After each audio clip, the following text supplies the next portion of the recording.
Magandang umaga po sa ating lahat. Happy Lord's Day. At tulad po ng naituro po kanina, no?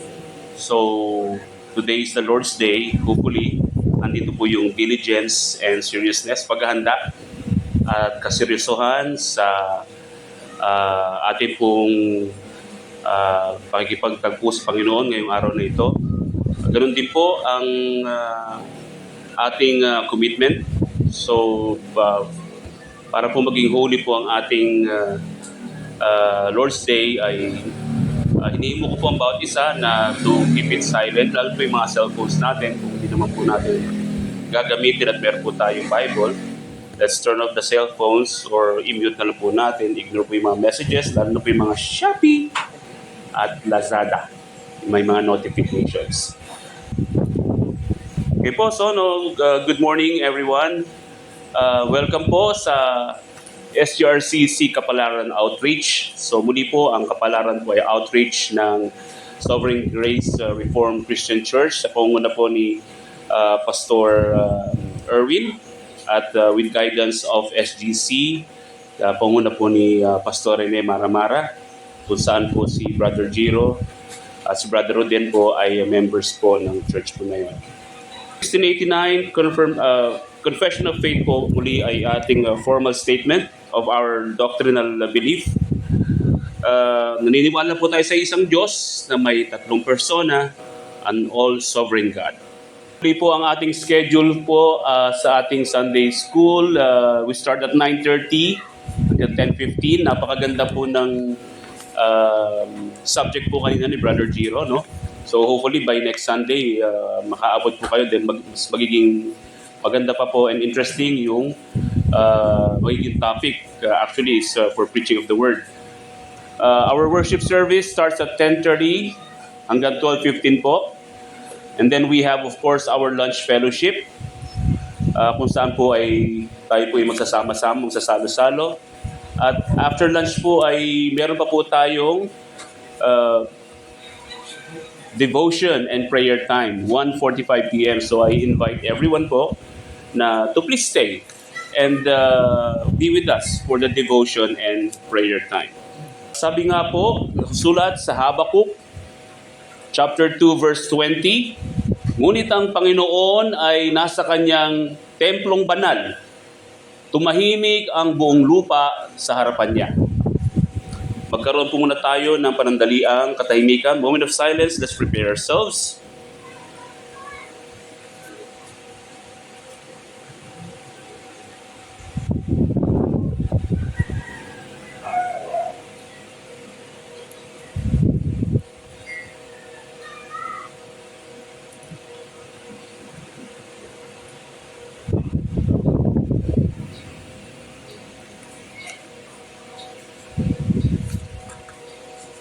Tayo po humingi ng gabay sa ating Panginoon. Manalangin po tayo. Let's pray.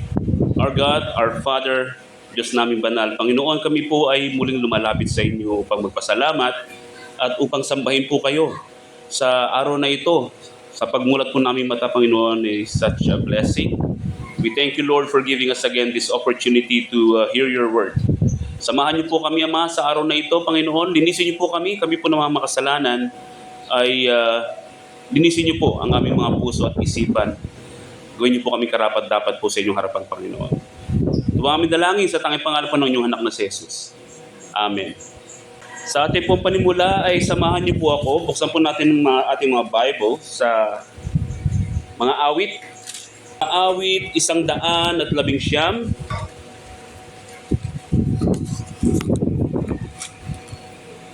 Psalms 119, chapters 57 to 64. 57 to 64, kung nariyan na po tayo. Panginoon ay aking bahagi, aking ipinangangako na tutuparin ang iyong mga salita. Aking hinihiling ang iyong biyaya ng buong puso ko. Mahabag ka sa akin ayon sa iyong pangako. Inisip ko ang mga lakad ko at binalik ko ang aking mga paa sa iyong mga patotoo. Ako'y nagmamadali at hindi naaantala. na sundin ang iyong mga utos. Pinuluputan ako ng mga panali ng masama. Hindi ko nalimutan ang iyong kautusan. Sa hating gabi ay babangon ako upang ikaw ay purihin dahil sa iyong mga matuwid na tuntunin. Ako'y kasama ng lahat na natatakot sa iyo at ng mga tumutupad ng mga tuntunin mo. Verse 64, O Panginoon, ang lupa ay puno ng tapat na pag-ibig mo. Ituro mo sa akin ang mga tuntunin mo. Ang awit 119 verses 57 to 64 ay labis na pagpapaalala sa ating mga mananampalataya na tayo lamang ay lalakad at nakasandig sa salita at pangako ng Diyos. Wala tayong sariling kakayahan, kaya labis po ang ating pag-asa sa ating Panginoon po lamang. At ang kanyang mga salita ay lagi po nating isa sa puso, pagkat dito lang po natin pangahawakan ang ating faith, and God is Almighty. So, atin po laging alalahanin ang kanyang mga utos at ang kanyang pangako. At bilang tugon po sa ating binasa, samahan niyo po ako, tayo po'y tumayo at umawit po tayo. Thy word have I hid in my heart.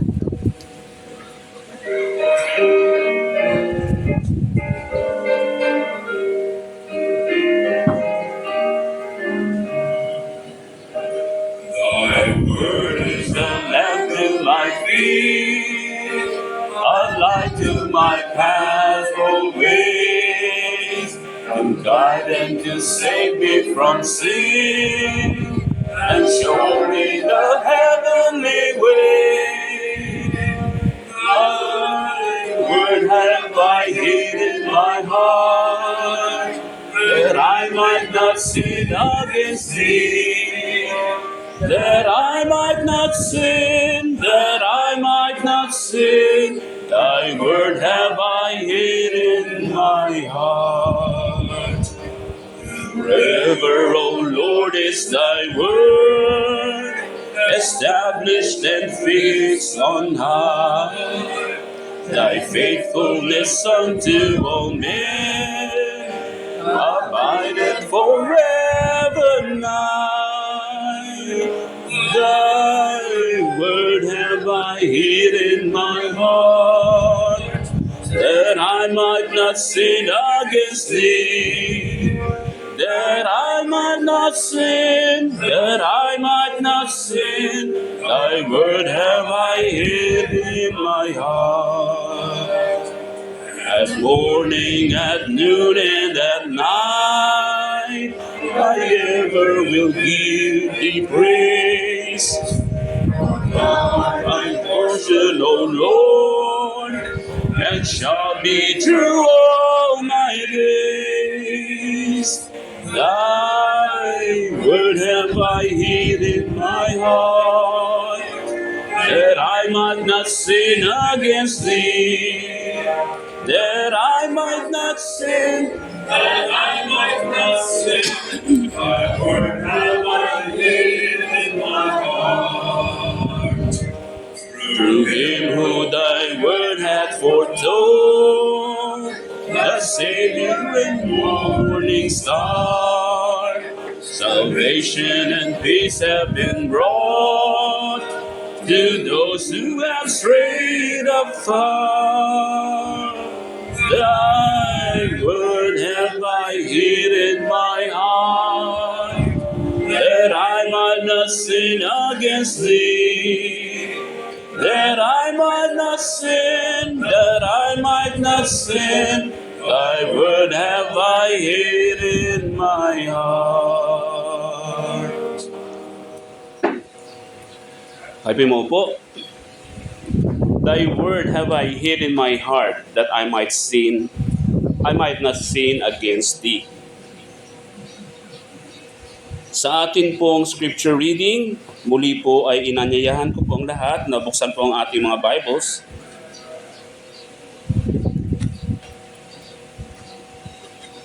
Sa mga gawa, Acts chapter 7. So babasahin po natin ang buong Acts chapter 7. Kung nariyan na po kayo, samahan niyo po ako sa pagbabasa. Sinabi ng pinakapunong pari, "Totoo ba ang mga bagay na ito?" At sumagot si Esteban, "Mga Ginoo, mga kapatid, at mga magulang, makinig kayo. Ang Diyos ng kaluwalhatian ay nagpakita kay Abraham sa ating ama noong siya'y nasa Mesopotamia, bago siya nanirahan sa Haran. Sinabi sa kanya, 'Iwan mo ang iyong lupain at ang iyong mga kamag-anak at pumunta ka sa lupaing ipapakita ko sa iyo.' Nang magkagayoy, umalis siya sa lupain ng mga Kaldeyo at nanirahan sa Haran. At mula roon, pagkamatay ng kanyang ama, ay inilipat siya ng Diyos sa lupain na inyong tinitirhan ngayon.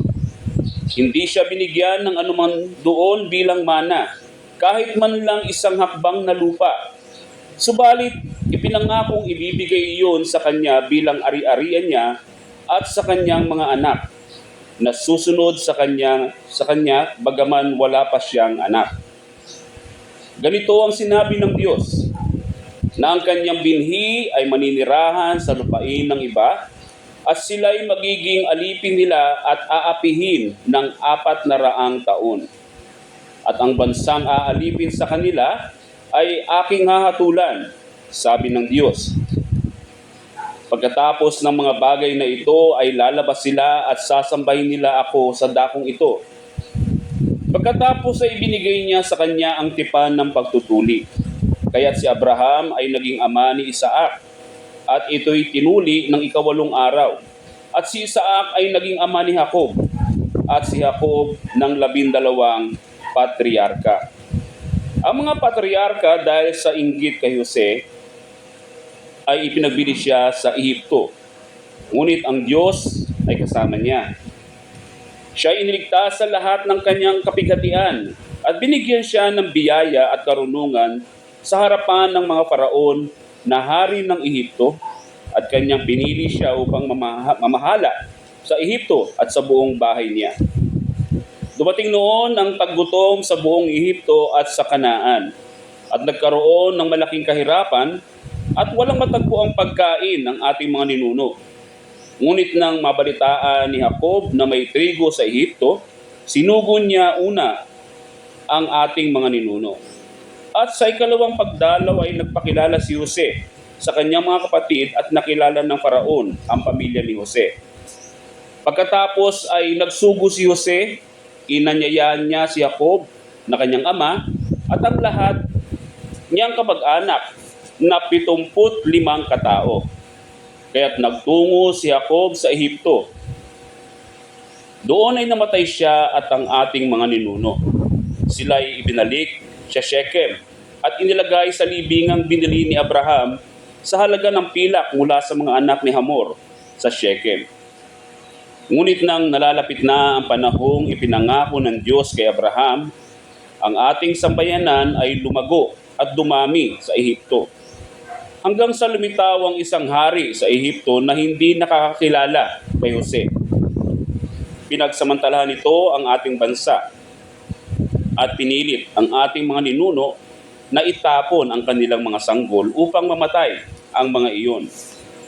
Nang panahong ito, si Moises ay ipinanganak at siya'y kasiyasiya sa Diyos.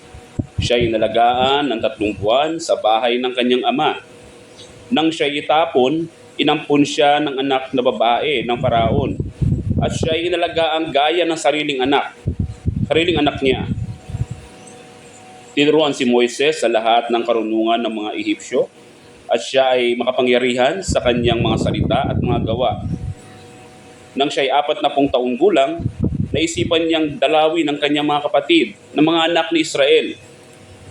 Na makita niya na ang isa sa kanila ay pinahihirapan, kanyang ipinagtanggol at pinaghiganti ang inaapi sa pamamagitan ng pagpatay sa Ehipsyo. Noon ay iniisip niya na naunawaan ng kanyang mga kababayan na ibinigay ng Diyos sa kanila ang kaligtasan sa pamamagitan niya, ngunit hindi nila naunawaan. Nang sumunod na araw, lumapit siya sa kanila, samantalang sila'y nag-aaway, at ibig sana nilang sila'y pagkasunduin na sinasabi, "Mga Ginoo, kayo'y magkakapatid, bakit kayo nag-aaway?"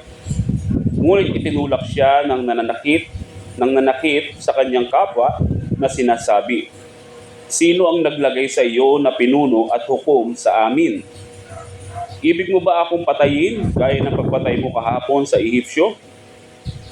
Ngunit nang marinig niya ito, tumakas si Moises at naging dayuhan sa lupain ng Midian, kung saan siya'y naging ama ng 2 lalaki.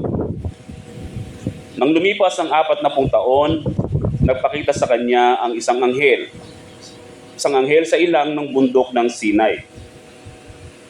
Sa ningas ng apoy sa isang mababang punong kahoy.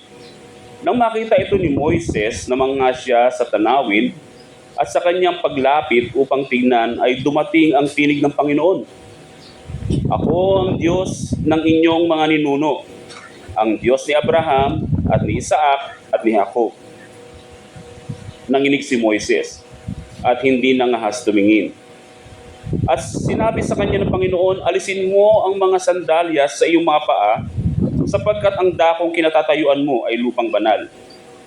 Totoong nakita ko ang kapihan ng aking bayang nasa Ehipto, at narinig ko ang kanilang daing, at ako'y bumaba upang sila'y iligtas. Ngayon lumapit ka, susuguin kita sa Ehipto." Ang Moises na ito na kanilang itinakwil na sinasabi, "Sino ang sa iyo'y naglagay na pinuno at hukom?" ang siyang isinugo ng Diyos na maging pinuno at tagapagligtas sa pamamagitan ng anghel na sa kanya'y nagpakita sa mababang punong kahoy. Verse 36, "Sila'y pinangunahan ng taong ito nang siya'y gumawa ng mga kababalaghan at mga tanda sa Ehipto at sa dagat na pula at sa ilang sa loob ng 40 taon. Ito ang Moises na nagsabi sa mga anak ni Israel, 'Pipili para sa inyo ang Diyos ng isang propeta mula sa inyong mga kapatid, gaya ng pagpili niya sa akin.'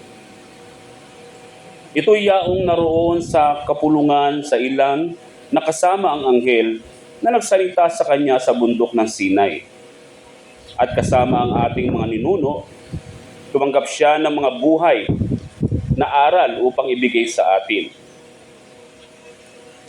Ayaw sumunod sa kanya ng ating mga ninuno, kundi siya'y kanilang itinakwil, at sa kanilang mga puso ay bumalik sila sa Ehipto, na sinabi kay Aaron, 'Igawa mo kami ng mga Diyos na mangunguna sa amin, sapagkat tungkol dito kay Moises na naglabas sa amin sa lupain ng Ehipto, ay hindi namin nalalaman kung ano ang nangyari sa amin.' Gumawa sila ng mga araw na iyon ng isang guya at naghandog ng alay sa Diyos-Diyosan at nagsaya sa mga gawa ng kanilang mga kamay. Ngunit iniwan sila ng Diyos at sila'y pinabayaan, sumamba sa hukbo ng langit, gaya ng nasusulat sa aklat ng mga propeta. 'Inalayan ba ninyo ako ng mga hayop na pinatay at mga handog, na 40 taon sa ilang o angka ni Israel? Dinala ninyo ang tabernakulo ni Moloch at ang bituin ng Diyos ninyong si Rephan. Ang mga larawang ginawa ninyo upang inyo'y sambahin, at itapon ko kayo sa dako paroon ng Babylonia." Nasa ating mga ninuno sa ilang ang tabernakulo ng patutuo, ayon sa itinakda na nagsalita kay Moises na kanyang gawin alinsunod sa anyo ng kanyang nakita. Dinala rin ito ng ating mga ninuno na kasama si Josue ng kanilang sakupin ng mga bansa na pinalayas ng Diyos sa harapan ng ating mga ninuno. Ito ay nananatili roon hanggang sa mga araw ni David, na nakatagpo ng biyaya sa paningin ng Diyos at huminging makatagpo ng isang tahanang ukol sa Diyos ni Jacob. Subalit si Solomon ang nagtayo ng bahay para sa kanya. Gayunman ang kataas-taasan ay hindi naninirahan sa mga bahay na gawa ng mga kamay, gaya ng sinasabi ng propeta. Ang langit, ang aking luklukan, at ang lupa ang tuntungan ng aking mga paa. Anong uri ng bahay ang itatayo ninyo para sa akin, sabi ng Panginoon? O anong dako ang aking pahingahan? Hindi ba ang aking kamay ang gumawa ng lahat ng mga bagay na ito? Kayong matitigas ang ulo at hindi tuli ang puso't mga taenga. Kayo'y laging sumasalungat sa Espiritu Santo. Kung ano ang ginawa ng inyong mga ninuno, ay gayon din ang ginawa ninyo. Alin sa mga propeta ang hindi inuusig ng inyong mga ninuno? Kanilang pinatay ang mga nagpahayag noong una tungkol sa pagdating ng matuwid. At ngayon kayo'y naging kanyang mga tagapagkanulo at mamamatay tao. Kayo ang tumanggap ng kautusan ayon sa pangasiwa ng mga anghel at hindi ninyo ito tinupad. Verse 54, nang marinig nila ang mga bagay na ito, sila ay nagalit. At nang galit ang kanilang mga ngipin laban kay Esteban. Ngunit siya, palibhasa ay puspos ng Espiritu Santo, ay tumitig sa langit at nakita niya ang kaluwalhatian ng Diyos. At si Jesus na nakatayo sa kanan ng Diyos. Sinabi niya, tingnan ninyo, nakikita kong bukas ang mga langit at ang anak ng tao na nakatindig sa kanan ng Diyos. Subalit sila ay nagtakip ng kanilang mga tenga at sumigaw ng malakas at sama-samang sinugod siya. Siya ay kanilang kinaladkad sa labas ng lungsod at pinagbabato at inilagay ng mga saksi ang kanilang mga damit sa paanan ng isang binata na ang pangalan ay Saulo. Habang binabato nila si Esteban, ay nananalangin siya, Panginoong Jesus, tanggapin mo ang aking espiritu. Verse 60, siya'y lumuhod at sumigaw ng malakas, Panginoon, huwag mo silang papanagutin sa kasalanang ito. At pagkasabi niya nito, ay namatay siya. Purihin ang pagbasa ng salita ng Diyos. Ang binasa po natin, muli po si Esteban ay isa sa mga pinili ng 12. Noong sila po ay naghahanap ng mga tapat at makakatulong sa kanilang mga gawain pagkat ang 12 apostoles ay kailangan pong nakafocus sa panalangin. Si Esteban ay isa sa mga napili at siya ay puspos ng Espiritu Santo. At ganun din ang tumutukoy din ito sa kanyang makasaysayang talumpati sa harap ng mga Sanhedrin bago siya hatulan. Nagpatotoo siya sa pamamagitan ng pagbabalik-tanaw sa kasaysayan ng Israel. Mula kay Abraham hanggang kay Moises ay kanyang ipinangaral sa mga tao.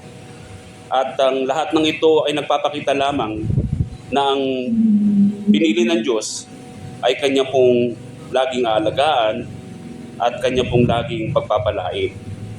At dahil po dito, tayo po ay muling tumayo at umawit sa trono ng Diyos sa itaas.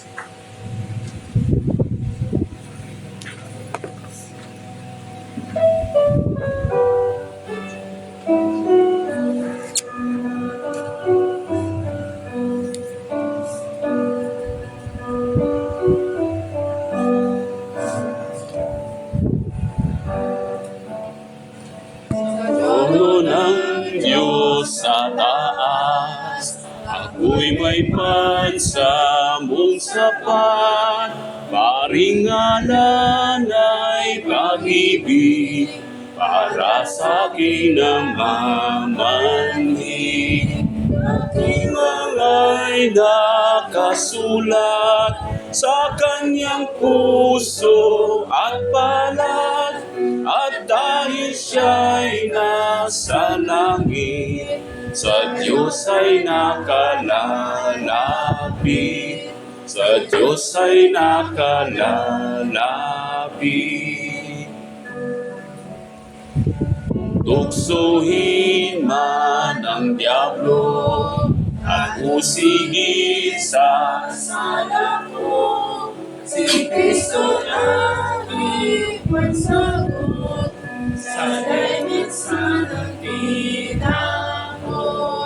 Dahil si Kristo Kristo'y namatay, ako'y lumayap na buhay, ako'y binawalang sala ng Diyos nang dahil sa Kanya, ng Diyos nang dahil sa Kanya. Aking korderong namatay, walang dungis kong katwiran, walang maliw na ako nga, hari ng awat biyaya. Ako'y kalakip niyang tunay, pinagalayan ng buhay. Ang buhay ko'y na kay Jesus, aking manunubos sa Diyos, aking manunubos sa Diyos. Kalakip niyang tunay, pinagalayan ng buhay. Ang buhay ko'y na kay Jesus, aking manunubos sa Diyos, aking manunubos sa Diyos. Tawagin natin si Brother Giro para po sa corporate prayer. Tayo po'y manalangin. Tunay nga kayo dakila o aming Diyos. Tunay nga kayo'y mapagbiyaya. Paano nyo rin po kami pinrovidean ng mga pangailangan po namin ito nagkaramang linggo. At tunay nga sapat ang inyong pong mga provisyon. Kayo'y tapat, kayo'y mabuti. Pero sa kabila nito ay kami patuloy na nakagawa ng mga pagkakasala sa inyong harapan. At humingi kami ng kapatawaran sa mga kasalanan na ito. Tulungan nyo rin kami na lalo pa kami ay dumaan sa mga pagtuturo, pagtutweet, at pagpapabanal. Hiningi rin namin, Panginoon, na samahan niyo po ang mga hindi namin kasama ngayon sa anumang kaparaanan, anumang sirkumstansya na meron na pinadaan po ninyo sa araw na ito.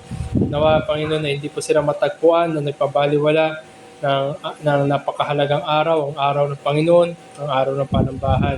Kahabagan nyo rin po sila at nyo rin sila samahan gaya ng inyo po pagsama sa amin sa mga oras na ito. Bigyan nyo po ng comfort ang mga nagpapagaling at may mga kasakitan. Bigyan nyo rin po sila ng kagalingan at kalusugan. At ganoon din, Panginoon, ay dalangin namin na kami narito, sa mga narito ngayon, ay nyo po kami samahan sa aming pagsamba na tunay ngay mabigay namin at maalay po namin ito bilang katanggap-tanggap sa inyong pong harapan.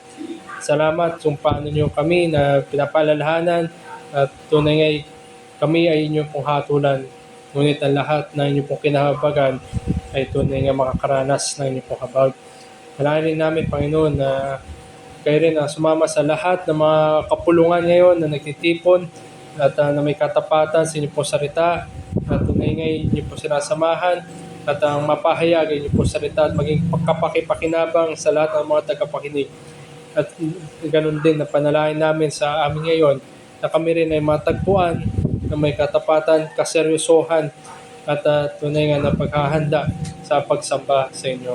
Nawa, Panginoon, ay biyayaan niyo po lahat at tunay nga maibalik kami sa harapan ng inyong pong trono sa langit. Ito po kami dalangin sa ngalan ni Jesus. Amen. Tayo po pwede na pong makaupo. Bago po tayo makapakinig ng mensahe po ngayon, sa muli po ay puri Brother Giro mamaya. Bilang preparatory hymn, ito po ay ang awit natin kung bakit tayo nandito ngayon. Lord, we come to hear your word. Tayo po iaawit.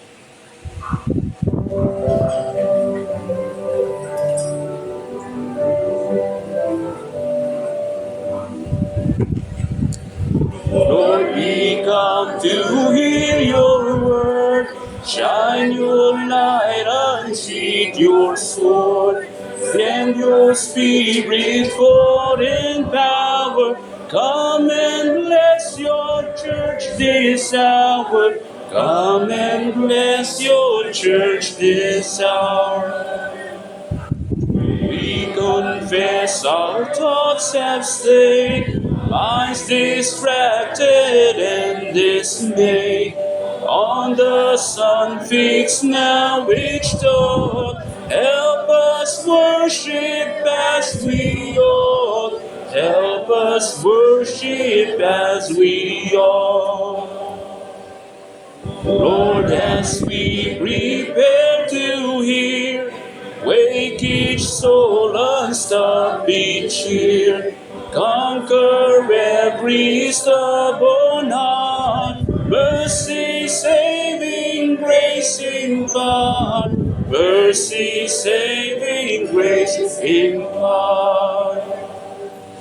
Understanding, Lord, we need wisdom to hear and heed. Send illuminations light. Open eyes and give us light. Open eyes and give us sight. Lord, we lift up to your care him who stands now to declare truth that teaches, once consoles. Bless these streets to feed our souls. Bless these streets to feed our souls.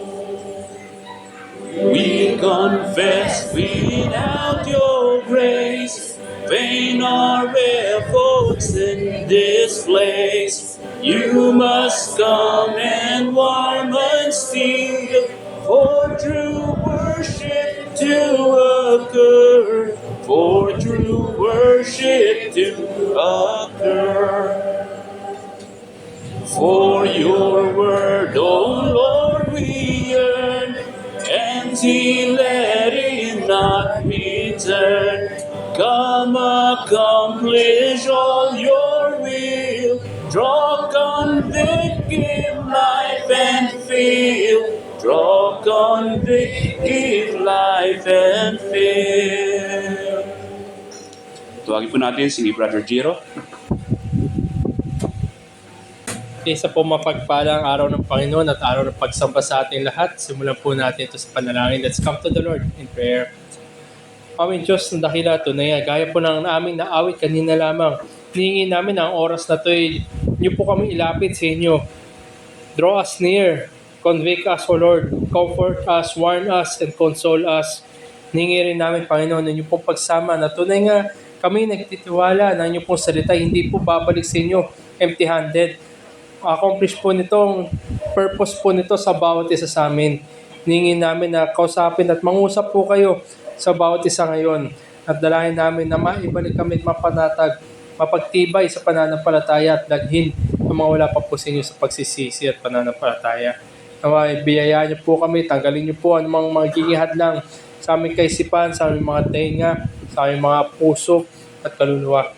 Hinihingi rin namin na mauwi itong lahat sa inyong pong kaluwalhatian at kapahayagan ng inyong pong katotohanan. Sa ngalan ni Jesus. Amen. Amen.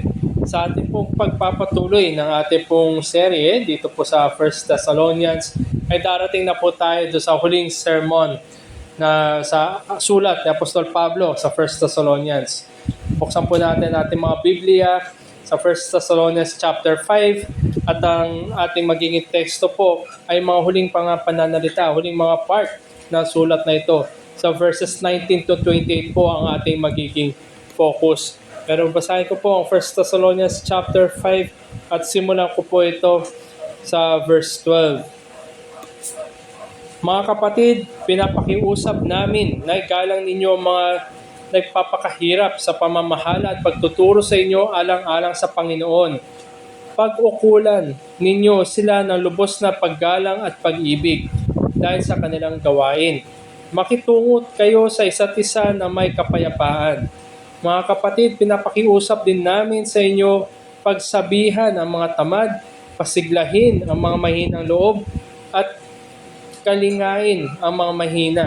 Maging matiyaga kayo sa kanilang lahat. Huwag ninyong paghigantihan ang gumawa sa inyo na masama. Sa halip, magpatuloy kayo sa paggawa ng mabuti sa isa't isa at sa lahat. Magalak kayong lagi, palagi kayong manalangin, at magpasalamat kayo sa Diyos sa lahat ng pagkakataon, sapagkat ito ang kalooban ng Diyos para sa inyo sa inyong pakikipag-isa kay Kristo Jesus. Huwag ninyong hadlangan ang Espiritu Santo. Huwag ninyong baliwalain ang anumang pahayag mula sa Diyos. Suriin ninyo ang lahat ng bagay at panghawakan ng mabuti. Lumayo kayo sa lahat ng uri ng kasamaan. Naway lubusan kayong gawing banal ng Diyos na siyang nagbibigay ng kapayapaan, at naway panatilihin niyang walang kapintasan ang buo ninyong katauhan, ang espiritu, kaluluwa at katawan, hanggang sa pagpaparito ng ating Panginoong Kristo. Tapat ang tumawag sa inyo at gagawin niya ito. Mga kapatid, panalangin din ninyo kami. Batiin ninyo lahat ng mga mananampalataya bilang mga minamahal na kapatid kay Kristo. Inatasan ko kayo sa pangalan ng Panginoon na basahin ang sulat na ito sa lahat ng mga kapatid. Sumayin niyo nawa ang kagandahan loob ng ating Panginoong Hesukristo. So muli, titingnan natin ang ating teksto na pagbubulay-bulayan ay mula po sa verse 19 hanggang sa verse 28 nitong 1 Thessalonians. So ito po yung pang-19 na sermon dito sa sulat ni Apostol Pablo sa 1 Thessalonians. I hope pwede natin balikan.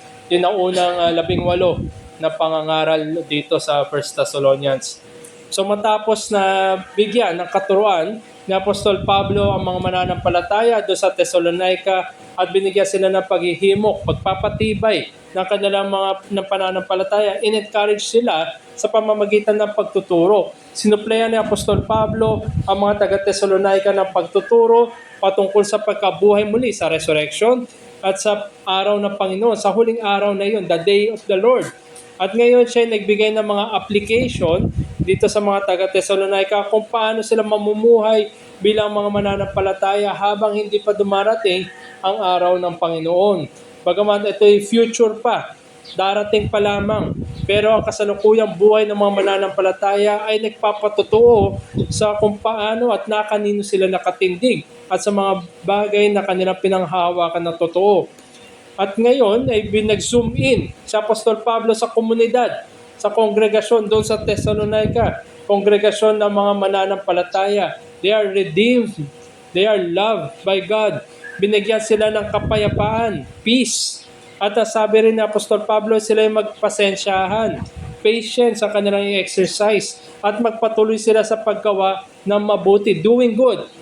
At magalak sila parati, rejoicing and thanksgiving, kagalakan at pasasalamat dahil ultimately sa ginawa ng Diyos. Itong mga bagay na ito dapat nilang pinapakita, dinidemonstrate, pinapamuhay bilang individual na mananampalataya at lalong-lalo na kung sila ay nagkatipon bilang isang kongregasyon. At ang ugat nga ng lahat ng biyaya na ito ay dahil sa ugnayan nila kay Kristo. It is because of the union in Christ. Kung sino man na hindi nakaugat kay Kristo, walang ugnayan kay Kristo, ay hindi rin niya magagampanan ang lahat ng mga gawain nito sapagkat ito yung mga biyaya lamang ng Diyos na bunga ng ugat na kay Kristo. And in such a way, napapakita yung katotohanan, yung pagiging genuine, totoo ng kanilang pananampalataya at ng mga biyaya na ito, lalo na pag ito'y nasubukan ng mga kapighatian. O di kaya ito'y nasubukan ng kanilang pag-uugali sa harapan ng mga kanilang kapatiran at ng mga tao sa labas. Kung paano tinatanaw ng mga nasa labas ang isang mananampalataya at lalo na ang isang kongregasyon ng mga tinubos na makasalanan, ang nagpapatotoo doon ay dahil lamang sa kanilang ugnayan kay Kristo. At ngayon, sa bilang pagtatapos, dito sa verses 19 to 28, ito po yung mensahe na dala ko po sa atin sa umaga na ito. At tatapusin natin ang 1 Thessalonians sa ganitong kaparaanan. The ministry of the Holy Spirit strengthens the believer's faith and testifies to God's faithfulness. Ang ministeryo ng banal na Espiritu ay nagpapatibay ng pananampalataya at nagpapatotoo sa katapatan ng Diyos. Kaya nga po na ating inawit kanina, na nandoon ang gawa ng banal na Espiritu na binubuksan yung mga mata natin, ini-illuminate yung salita ng Diyos. The ministry of the Holy Spirit illuminates and teaches the Word of God to His people. Ito yung makikita sa John 14:26. Pinapaliwanag ang salita ng Diyos na sa ganun ay nauunawaan na pagpapatibay pananampalataya at ito nga ay nagpapatotoo sa katapatan ng Diyos. And the ministry of the Holy Spirit convicts us. Gaya din nawit natin kanina, kinoconvict tayo sa mga natitira pa natin mga kasalanan. Hindi lamang tayo, kundi kinoconvict din ang mundo patungkol sa kasalanan. Tinuturo tayo at ang mundo papunta sa katwiran ng Diyos, at pinapaalalahanan tayong lahat patungkol sa kahatulan. Yan yung John 16 verse 8. At ang mga tinubos na mga kasalanan ay hindi nga nagre-rely sa ating sarili lamang. Ay sa tinubos ng Diyos, siya ay lalo pa nagiging dependent sa Holy Spirit, sa ministry ng banal na Espiritu. Sapagkat ang banal na Espiritu ay tumutulong sa mananampalataya upang makatayo sa harapan ng mga unos, sa harapan ng mga kapighatian, sa harapan ng mga hamon sa buhay at pananampalataya. Kung kaya ang isang mananampalataya, sinasabi nga na siya ay mayroon unshakable hope. Pagaman, walang katiyakan ang mundo na kanyang ginagalawan, ang kanyang pag-asa ay nakakatindig na matibay. Meron siyang unshakable hope. At ang kanyang longing, ang kanyang hinahangad ay patungo sa magpawalang hanggan. Permanente magpawalang hanggan kasama ang kanyang tagapagligtas at ang kanyang Panginoon. Kasama ang kanyang kapwa ang tinubos ng mga makasalanan. Kasama ang Trinidad na Diyos. At wala na nga anumang kasalanan o sumpa ng kasalanan sa magpawalang hanggan. Ito yung gawa ng banal na Espiritu. Nagpapatibay sa mananampalataya. Ano man yung dumating sa atin na hamon sa buhay at pananampalataya, ano man itong mga unos at mga afflictions, kapighatian na dumadating sa isang buhay ng mananampalataya, ang isang mananampalataya patuloy na inihahanda, pinababanal at inaangkop tungo sa lugar, sa panahon na kung saan wala nang kapanahunan. At ang tanging natitira na lamang ay ang pag-ibig. It is a place where love remains. It is a place, eternity, na wala ng panahon. Hindi nauubos, hindi natatapos, at magpawala hanggang pag-ibig ng Diyos ang naroon. Ito yung ministeryo ng banal na Espiritu. At ito rin ang panalangin ni Apostol Pablo para sa mga taga-Thessalonica na sumakan nila, na samahan sila hanggang sa araw ng Panginoon. Kaya muli, mga kapatid, mga kaibigan, ang ministeryo ng banal na Espiritu ay nagpapatibay ng pananampalataya at nagpapatotoo sa katapatan ng Diyos. So tingnan natin muna, una, kung paano nagpapatibay ng pananampalataya ang banal na Espiritu. At ikalawa mamaya, tingnan natin at paano ito nagpapatotoo sa katapatan ng Diyos. So tingnan muna natin kung paano ito nagpapatibay ng pananampalataya. Sa verse 19, sinimulan ni Apostol Pablo, huwag ninyong patayin ang ningas ng Espiritu. Do not quench the Holy Spirit. Quenching means to resist or to put an end to something and is used similar to dousing a fire with water or ashes. Diba, pag sinabi, diba, yung ningas, ano yan apoy. Diba? Kaya meron tayong mga fire extinguisher. Yung pinapatay niya yung apoy. Sabi dito, wag ninyong patayin ang ningas na Espiritu. Ginamit ito ni Apostol Pablo para i-emphasize niya yung ministeryo ng banal na Espiritu sa kanila. Muli, yung ministeryo ng banal na Espiritu ay pinapaliwanag nito, pinapalinaw ang kasalitan ng Diyos. Kino-convict tayo sa mga natitira nating kasalanan. Pinopoint tayo patungo sa krus ni Jesus, sa katwiran, sa pang-araw-araw na buhay natin. Sa tuwing nagkakasala tayo, pinapaalalahanan tayo na meron tayong krus na pwedeng takbuhan.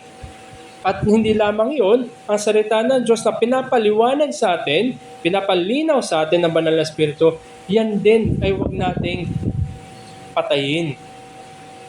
Lalo na sa panahon na tayo nagkasala, hindi natin nandoon, no? Bagaman, tayo talaga nagsisipag na patayin ang gawin ng laman. Meron pa rin tayo nagagawang mga natitirang kasalanan. Meron pa rin tayo nagagawa ng kasalanan. Huwag natin patayin yung lingas na puntahan na tayo bumalik kay Kristo at humingi ng kapatawaran.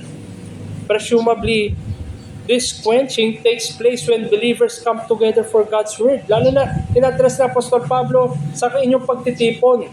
Sa pagtitipon ng mga taga-Thessalonica na nandoon din maaaring nagkaroon ng quenching of the Spirit.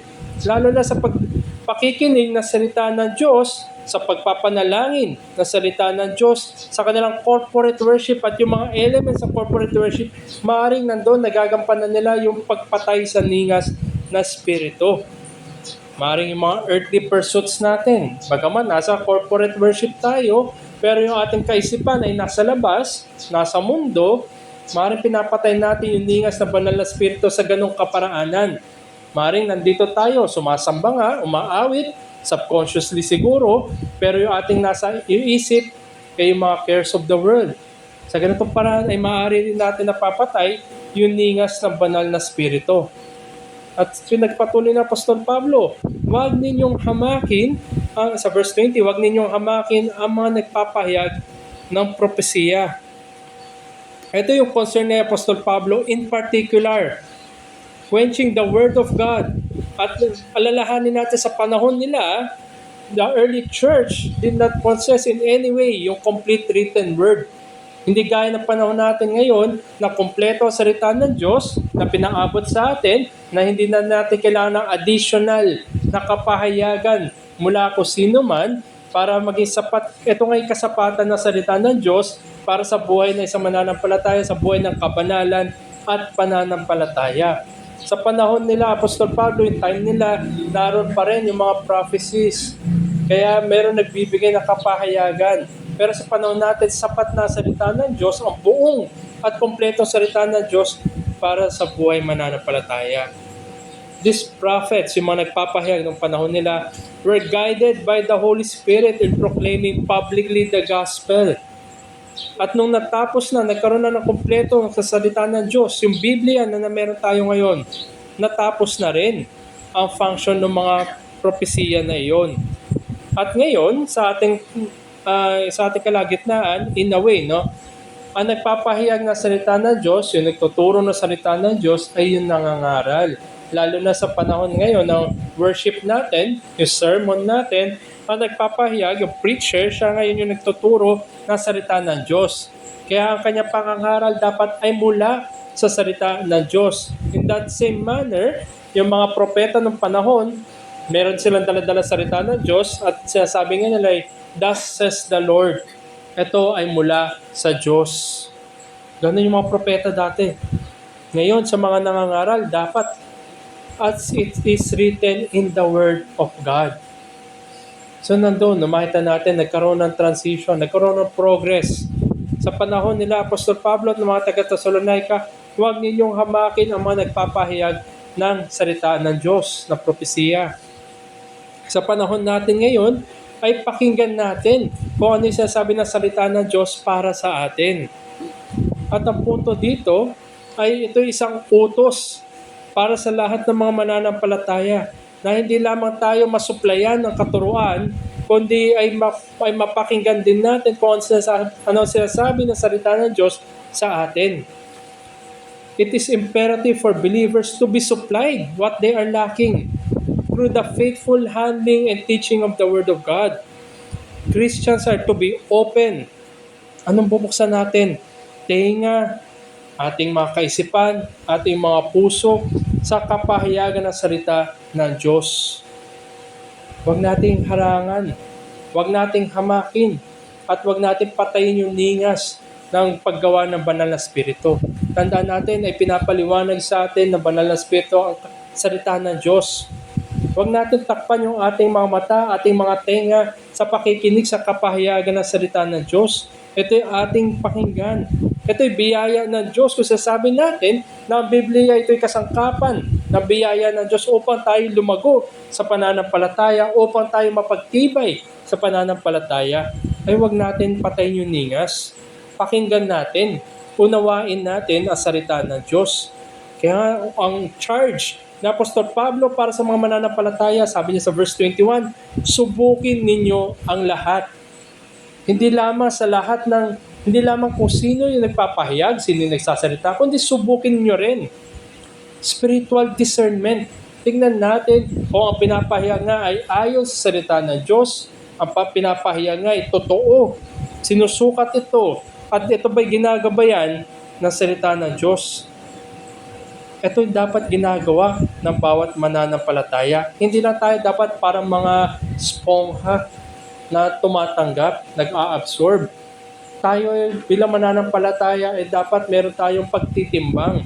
Lalong-lalo na kung tayo ay nagparatian, nagbabasa ng salita ng Diyos, ay tinitignan natin kung ang sinasabi na nangangaral o nagtuturo ay ayon nga ba talaga sa salita ng Diyos. It is an evil thing to embrace falsehood that at best harms the body and even yung earthly relations natin. Kung tinanggap natin ng maling katuruan, ito yung mangyayari.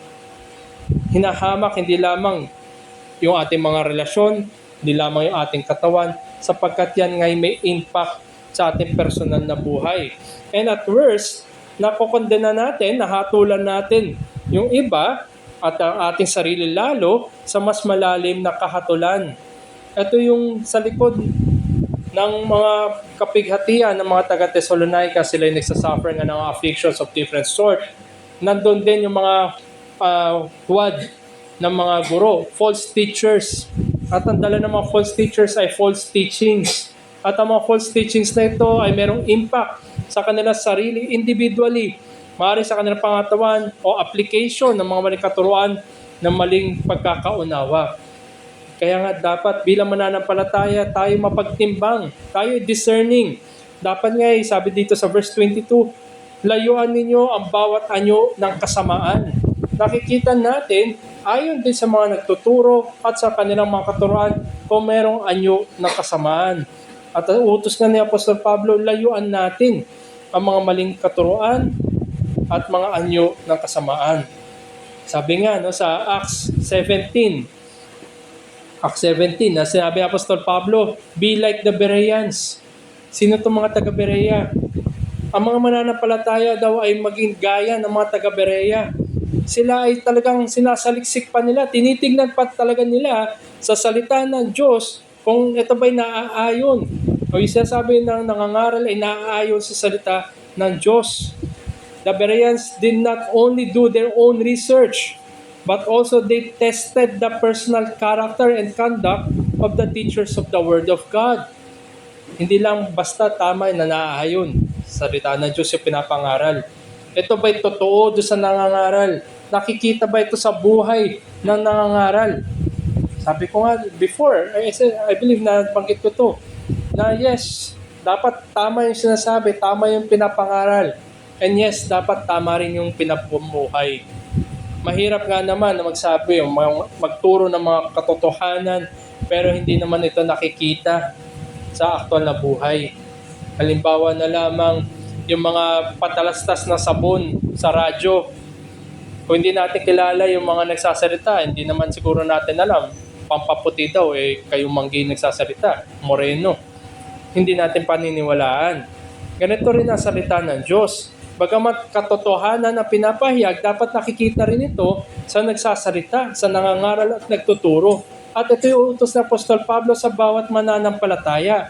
Hanggang sa panahon natin ngayon, hanggang sa huling panahon na sinusubok dapat ng mga mananampalataya ang nangangaral sapagkat pinapahayag nila ang salita ng Diyos.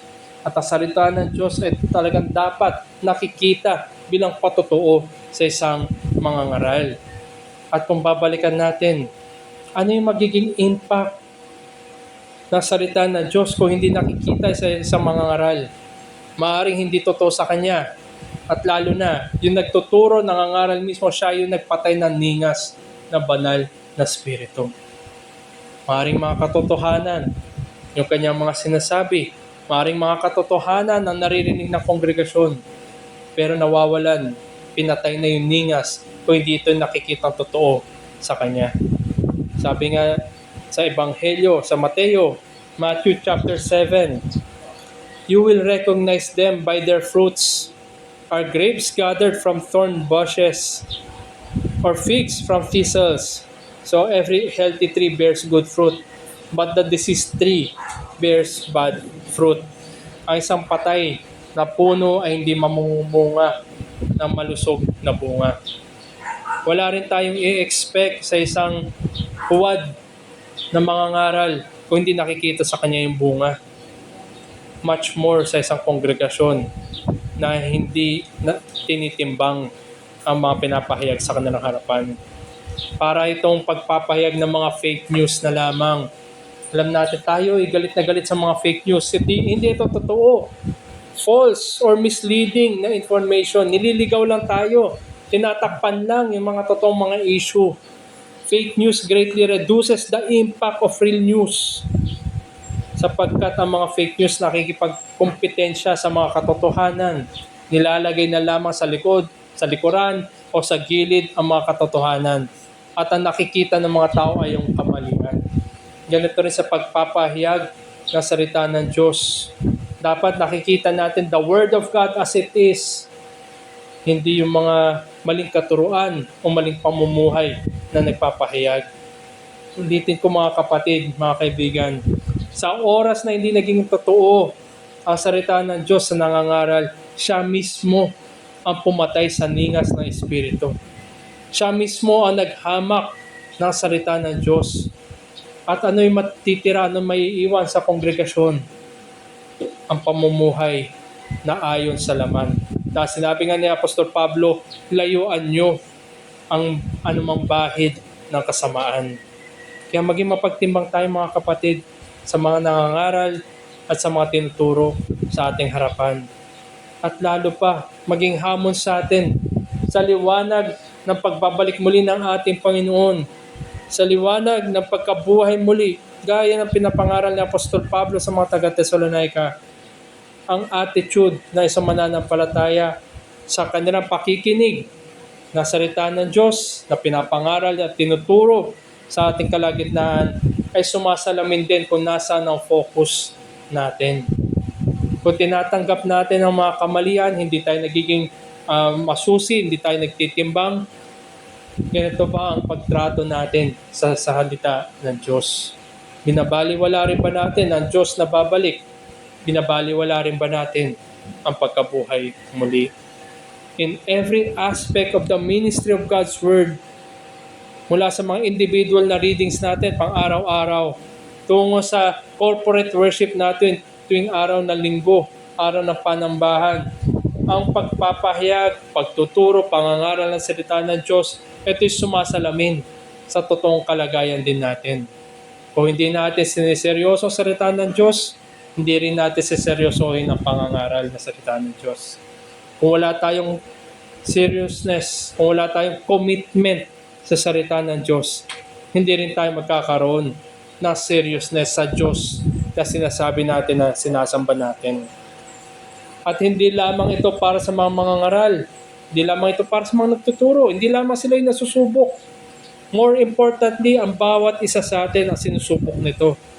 More importantly, it is ourselves. Kung talaga bang hino-hold fast natin what is good.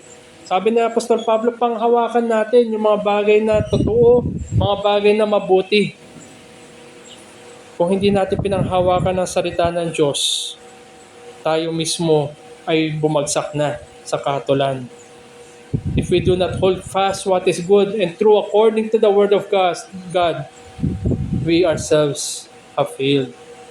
Tayo ay kasama sa mga hatulan at habang ng Diyos ay tayong ibalik niya sa kanyang katwiran. Ibalik niya tayo sa lakarin ng buhay magpawalang hanggan. Ibalik niya tayo sa paraan ng katapatan. It is a time for us to renew our minds and not to ruin our souls. Maaaring sinasabi mo, ikay mananampalataya. Maring sinasabi mo na ikay na kay Kristo, pero hindi sa iyo nakikita ang kaseryosohan, hindi lamang sa kabanalan, kundi sa kasangkapan ng biyaya na binibigay sa iyo. Ikaw ba'y talagang na kay Kristo? O ikay nagmamadali, binabaliwala mo yung mga warning, mga babala sa salita ng Diyos. Eh sinasabi mo, ikay nagpatotoo naman na ikay na kay Kristo na. Pero hindi ka nag-iingat sa iyong pamumuhay. Ang kahanatnan niyan ay magpawalang hanggang kahatulan. Noong pong November 11, 1918, ay nagkaroon ng in-effect na yung pagtatapos ng World War I. Nandoon na into effect, na roll out na, nagkaroon na ng agreement na matatapos ang World War I ng 11 a.m. noong November 11, 1918. Ang desisyon na ito ay pinaikot, sinirculate na sa lahat ng mga country na involved doon sa malaking gera na yon. Lahat ay nagkasundo, 11 a.m., tapos na yung gera. Ito ay alam ng bawat sundalo, bawat ano man yung field nila, sila man ay nasa air, nasa land o nasa sea. Alam ng lahat na 11 o'clock ng November 11, 1918 ay matatapos ng World War I. Pero merong isang nagbaliwala ng utos na ito. Si Henry Gunter. Isa siyang Amerikano sundalo. Lumaban siya ng World War I. At pagdating noong November 11, 1918, lalo na palapit na yung 11 a.m. na matatapos na sana yung gera, for some reason, siya ay sumugod tungo sa mga Aleman with guns blazing. Pinapaputukan niya yung mga German army. Yung mga Germans ay sabi, ikay mag-back off na, malapit na ng alas 11. Lumayo ka na, bumalik ka sa iyong kampo. Hanggang sa napunta na no choice ang mga Aleman kundi siya'y barilin din. Sapagkat siya'y lumapit. Siya'y nakakapahamak na, may mga nasugatan na. At siya'y namatay 10:59. 1 minute bago natapos sana ang gera. Ganito rin ay sa mananampalataya na hindi nakikinig sa mga babala ng salita ng Diyos. Ay sa mananampalataya, nagsasabi na siya mananampalataya, pero hindi niya binibigyan ng kaseryosohan ang salita ng Diyos. Siya rin ay mapapahamak on that last minute.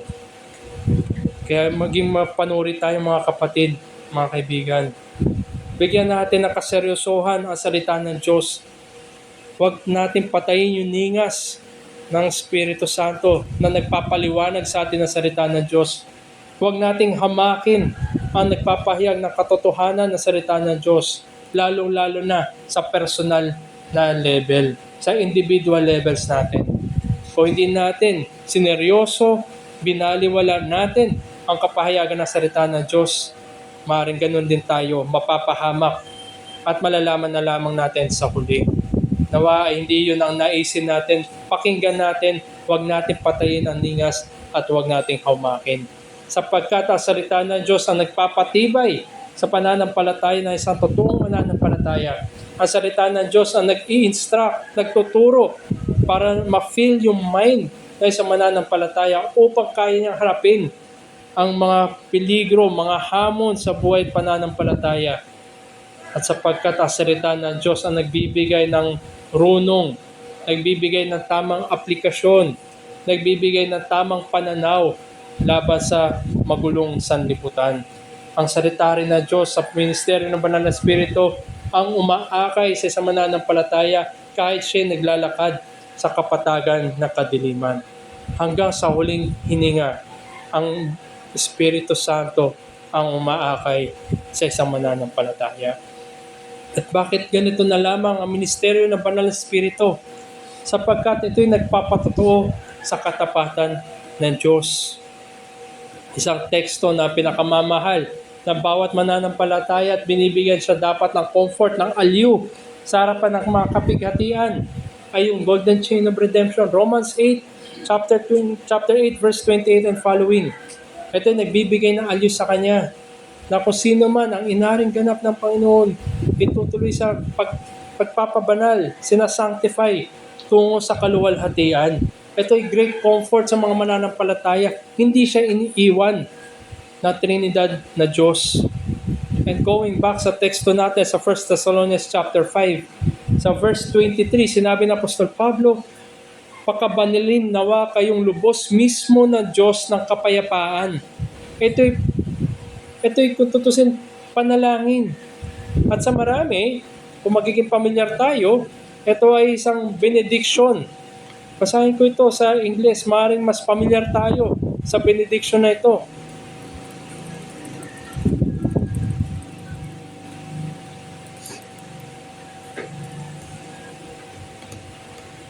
Maging familiar tayo dito sa verses 23 and following. Sa English, sa ESV, now may the God of peace himself sanctify you completely, and may your whole spirit and soul and body be kept blameless at the coming of our Lord Jesus Christ. He who calls you is faithful, He will surely do it. Maaaring pamilyar tayo na sinasabi ng pastor o ng nangangaral sa dulo ng mga worship service natin. Ito yung good word na iniiwan niya sa atin bilang maging magbigyan tayo ng kapanatagan sa ating pananampalataya. Dinidismiss niya tayo na may kapayapaan. At ganito rin tinapos na Apostol Pablo, sulat niya sa pamamaraan ng benediksyon. Ito yung panalangin, ito yung good word. Pakabanalin nawa kayong lubos mismo ng Diyos ng kapayapaan. Sa ganito kaparaanan niya tinapos ang sulat niya sa mga taga-Thessalonica with a prayer. At ang laman ng panalangin na ito ay kanilang kabanalan, their holiness. Kabanalan ng mga taga-Thessalonica, kabanalan ng mga nagbabasa na sulat na ito para sa mga taga-Thessalonica. At hina-highlight nito yung kapayapaan na binibigay ng Diyos. At hindi lamang ito yung kapayapaan na binibigay ng Diyos, kundi katangian mismo ng Diyos. This is the attribute of God, Diyos ng kapayapaan. Sa likod ng mga peligro, sa likod ng mga walang kapayapaan, ang Diyos ang nagbibigay ng kapayapaan sa mga mananampalataya. At sa ganitong paraan, God sanctifies us completely. Pinababanal tayo ng Diyos. At ang inyong espiritu at kaluluwa at katawan ay ingatang buo na walang kapintasan sa pagdating ng ating Panginoong Hesukristo. Sinasanctify ng Diyos ang kanyang mga tao completely, wagas, buo, walang kulang. The extent of sanctification is on the whole being. Hindi lang yung ating kaisipan, kundi pati rin yung ating saloobin, yung ating will, ating mga kagustuhan, yung ating puso, ating kaluluwa, pati yung ating katawan sa pagbabalik muli ng ating Panginoong Hesukristo. Ito nga sinabi ni Apostol Pablo na tayo matagpuan walang kapintasan sa pagdating ng ating Panginoong Hesukristo. Binalik ni Apostol Pablo yung focus ng mga taga-Thessalonica doon sa sinupply niyang katuruan sa the day of the Lord, sa pagbabalik muli ng ating Panginoon. At sa pagbabalik muli ng ating Panginoon, matagpuan tayong walang kapintasan sa kanyang harapan. And the end result of God's complete sanctification of His people is to point us to that day sa kanyang muling pagbabalik. Fullness of our blamelessness kasama yung ating katawan. Meron tayong glorified body sa panahon at araw na yun, which also gives us hope towards the resurrection of the dead. At ang Diyos na kapayapaan na ito, sa verse 24, tapat ang sa inyo'y tumatawag, nagagawa rin naman ito. Siya'y tapat. Hindi lamang siya'y Diyos ng kapayapaan. Siya'y tapat. Ito ngay timely reminder na mula kay Apostol Pablo na kung paano ba nagsimula ang kaligtasan. Tinawag ang mga makasalanan sa kanilang kasaysayan, sa kanilang personal na buhay. One time, one day, one circumstance, sila'y tinawag mula sa kadiliman. Tapat ang siyang tumatawag, nagagawa rin ito. Ito yung tinatawag na effectual call na mula sa Diyos, na kinuha niya, inilapit niya ay sa makasalanan mula sa kadiliman tungo sa liwanag ni Kristo. Dinala niya sa pagsisisi at pananampalataya. Siya na unang tumawag sa makasalanan, sa nakapagliligtas na paraan. Gagampanan ng Trinidad na Diyos ang pagpapabanal tungo sa kaluwalhatian. At matatagpuan na sino man ang kanya kinahabagan na walang kapintasan sa pagbabalik muli ng ating Panginoon. At hindi lamang dito, bagaman natapos si Apostol Pablo sa verse 24 na magbibigay na kanyang panalangin para sa mga taga-Thessalonica at sa mga mananampalataya. Sinabi ng Apostol Pablo rin sa verse 25, mga kapatid, idalangin ninyo kami. So hindi lamang na nagbibigay ng panalangin sa Apostol Pablo, nandun din yung kanyang petisyon na ipanalangin rin sila. Praying for one another. Lalong-lalo na kung alam mo yung sirkumstansya na iyong kapatid. Meron mas makulay ngayon yung panalangin mo, mas may sustansya. Alam mo ngayon yung pinagdadaanan ng iyong kapatid.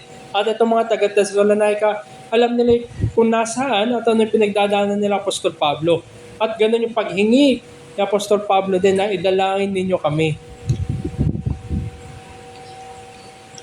At parte nga ito ng kalooban ng Diyos para sa kanyang mga tao. Bagi silang manalangin. Sabi nga ng Apostol Pablo, pray without ceasing. Pray for one another. At na ito'y para rin sa kabanalan ng bawat isa. Our prayer appeals to God for us to glorify God. Naroon ang panalangin para luwalhatiin natin yung Diyos, itaas natin ang mga kapatiran para sa kanilang mga sirkumstansya at palalahanan tayo kung sino ang Diyos na tumawag sa atin at ang Diyos na magluluwalhati. Ang ating luluwalhatiin at magdadala sa atin sa kaluwalhatian. As sa verse 28, the last verse, ang biyaya ng ating Panginoong Kristo ay sumainyo. Very fitting kung paano tinapos ng Apostol Pablo ang kanyang liham.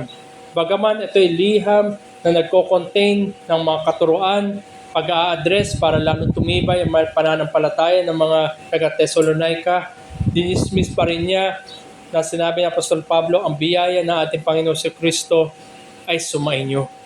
Ganito rin kung paano sinimulan ng Apostol Pablo itong 1 Thessalonians. Kung babalikan nyo sa chapter 1, verse 1, grace to you and peace, biyaya at kapayapaan. At dito rin niya in-end, sumainyo ang ating Panginoon sa Kristo, ang biyaya ng ating Panginoon sa Kristo ay sumainyo. Paano niya simulan?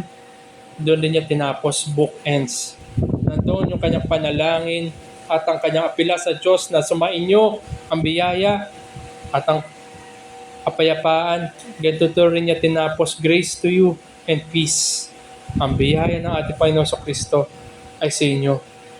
Paul declares with certainty ang mga biyaya na ito.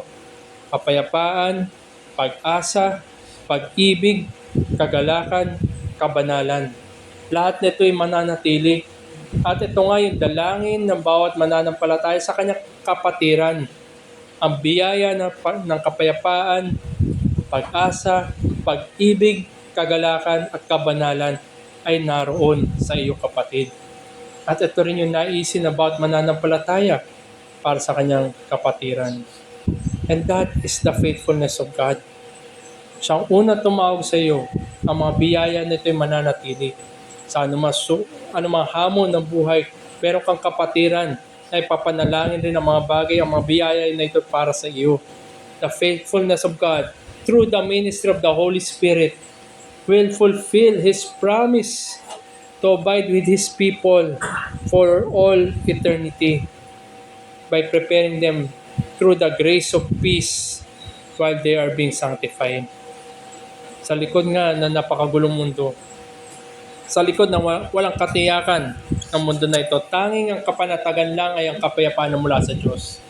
At dahil meron tayong kapayapaan na mula sa Diyos, meron tayong katiyakan na tayo papabanalin, na tayo pa'y lalong ihahanda sa magpawalang hanggan at dadalhin tayo sa kaluwalhatian.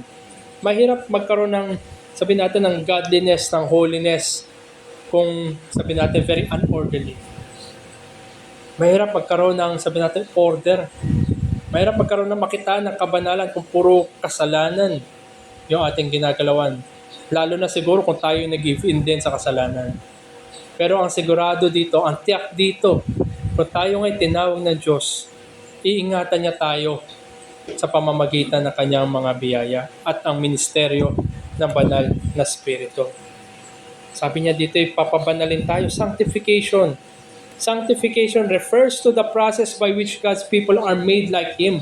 Kinoconform tayo sa wangis ng ating Panginoon Kristo na yung ating pinapatay pa yung mga natitira nating mga kasalanan. Hinuhulma tayo para maging angkop tayo sa magpawalang hanggan. At ang kapanatagan ng kapayapaan ng Diyos ang siya nagpapabanal sa kanyang mga tao. And in this way, holiness and peace are inseparable. Hindi natin mapaghiwalay ang kabanalan at ang kapayapaan. Believers cannot experience the peace of God except in the pursuit and experience of God's holiness. And this makes it clear that the only way towards peace is holiness. Ang Diyos natin ay Diyos ng kapayapaan.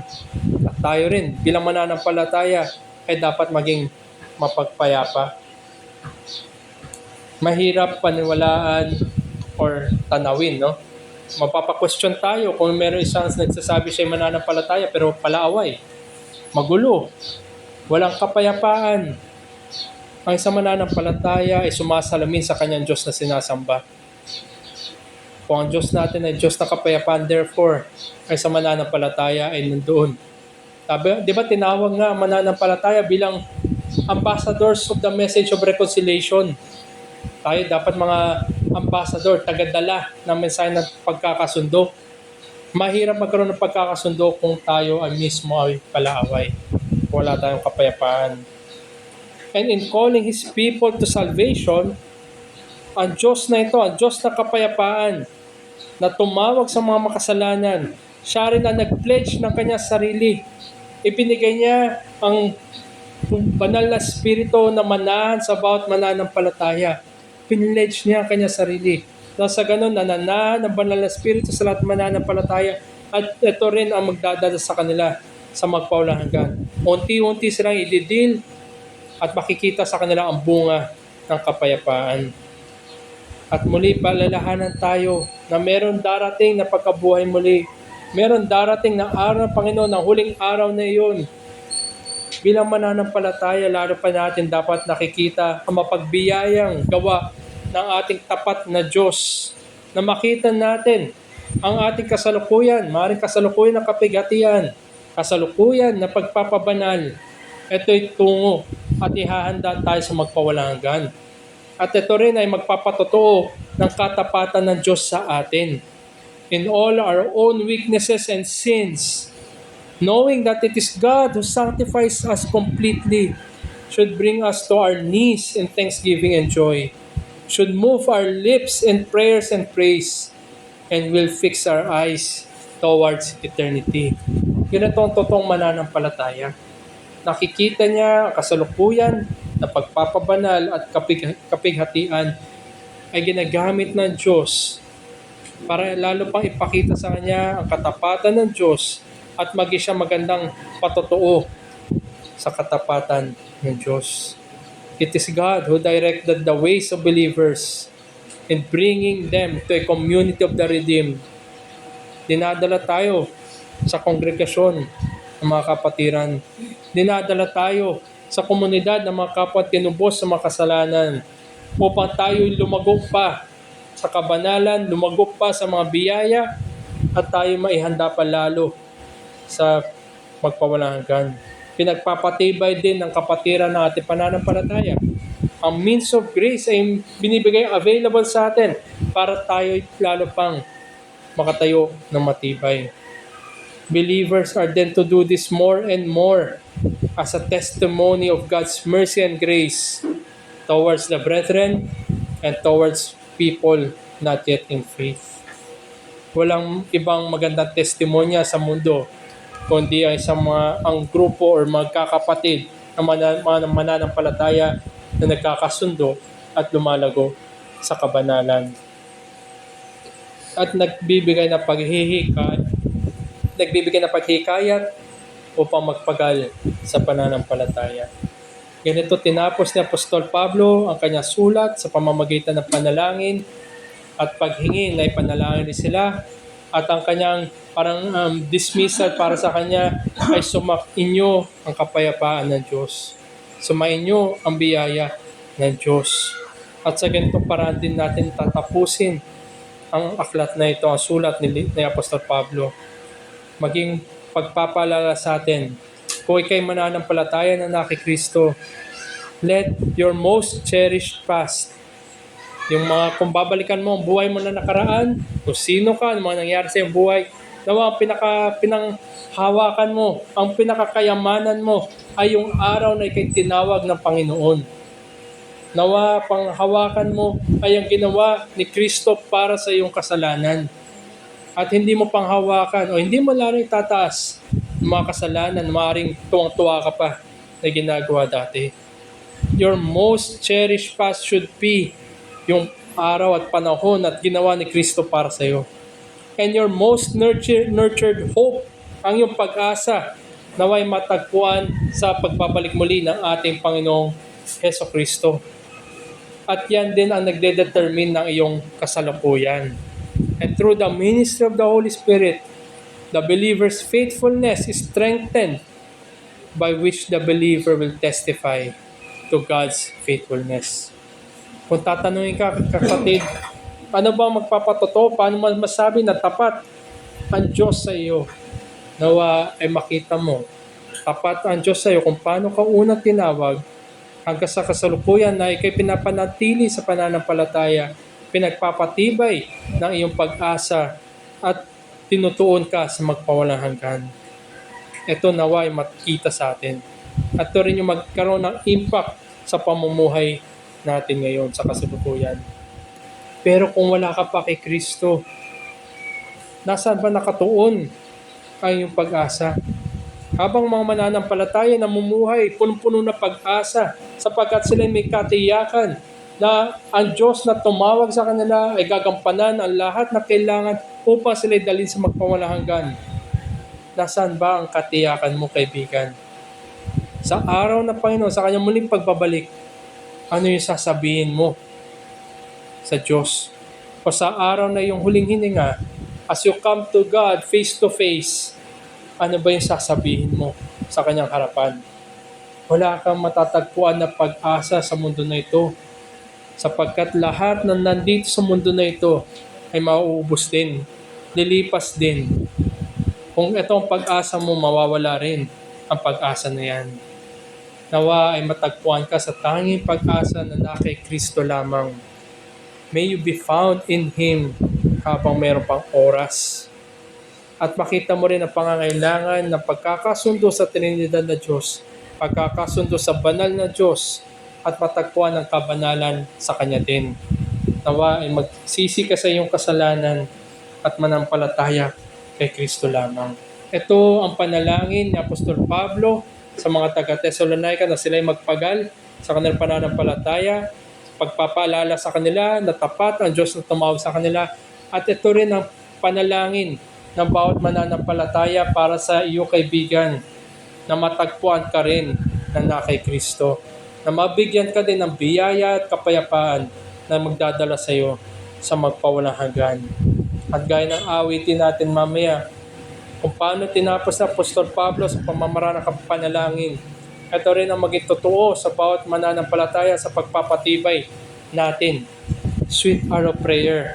As sinabi niya sa ikatlong stanza doon, and since He bids me seek His face, believe His word, and trust His grace, I'll cast on Him by every care, and wait for thee, sweet hour of prayer.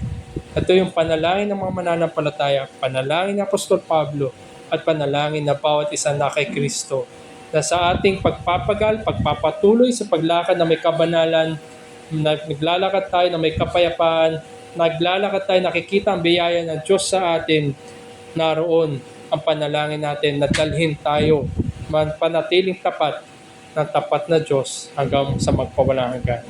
Tayo po'y magtapos sa panalangin.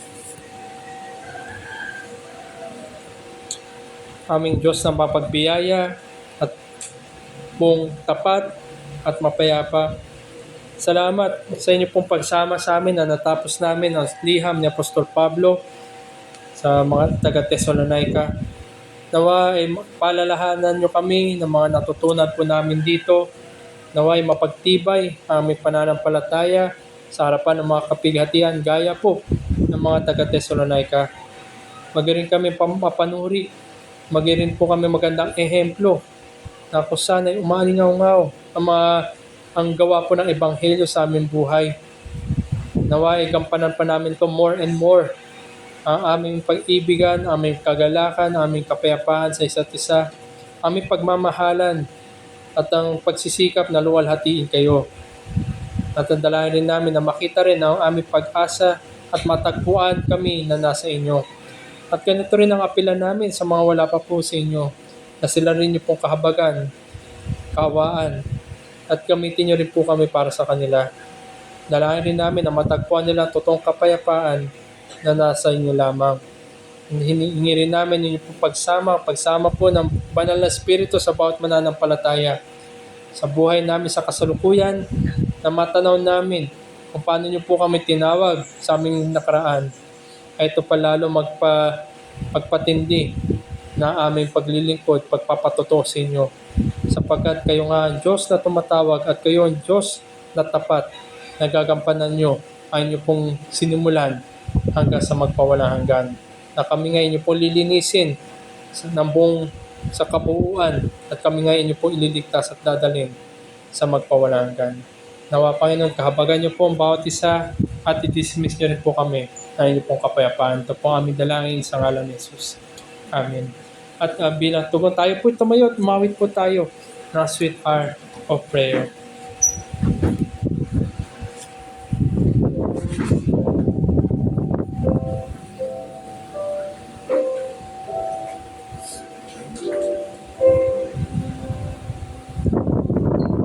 Sweet hour of prayer, sweet hour of prayer, that calls me from a world of care, and leads me at my Father's throne. Take all my wants and wishes known, in seasons of distress and grief.